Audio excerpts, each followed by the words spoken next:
Barton Academy is the usual battleground for conflict of political wills.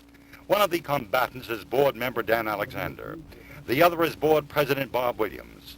But today the battleground shifted from the halls of Barton to a called press conference in Alexander's law office. So that there will be no misunderstanding, let me emphasize for the record that I'm completely, totally, and irreversibly opposed to the re-election of Mr. Williams. I personally hope that Williams' name is left on the ballot so that on May 25th, voters may choose whether or not they want to keep a commissioner whose family lives in another state and who belongs to the rubber stamp majority that now controls the board.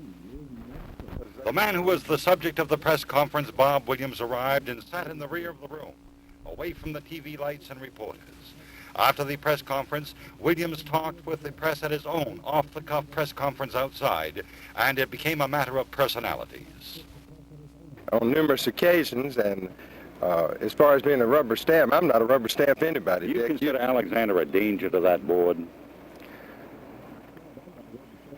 I would say that I think that the board needs business leadership. I think they need cool-headed businessmen. I think that they need people that do not have political ambition. Only one seat separates the distance between Dan Alexander and Bob Williams.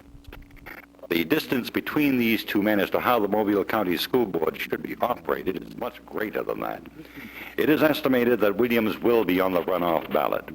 But the real contest may not be between Williams and Bosage, as the ballot indicates, but rather Bob Williams and board member Dan Alexander. Dick Darby, Channel 10 Newsbeat.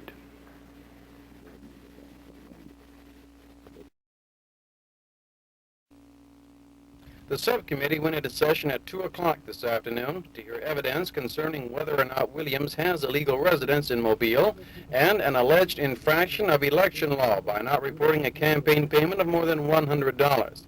4 hours later, the committee conferred for 15 minutes, then announced its verdict. You hereby declare that Robert R. Williams is the Democratic nominee for the said office. As you know, that Mr. Alexander was the only one that actually brought up this thing to Mr. Mims, and I was a little bit surprised that we even had this hearing. I think it was a witch hunt. They looked into everything possible. They couldn't get anything on me, and I think that the voters of Mobile County ought to realize that this man's trying to get control of this board. Fellow school board member Dan Alexander denied the witch hunt charges, saying he felt it necessary to question Williams' residency. He says his future on the school board could be determined by the outcome of next Tuesday's vote. I was of the personal belief that the people want independent representatives and not rubber stamps. If that's not what the people want, let them speak on Tuesday. I'll change my way of doing things. I mean, change your way in what way? Well, I have tried to be an independent voice. If they want a rubber stamp of the administration, I'll either figure a way to rubber stamp them or I'll quit. Alexander questioned the impartiality of at least one subcommittee member, Pat Webb, since she is the campaign treasurer for school board member Norman Berger, who is considered a Williams ally on the board. The contestant's attorney says he'll advise his client not to appeal the committee's ruling, but instead leave it up to the voters to decide in next Tuesday's runoff. John Keffer, Channel 10 Newsbeat.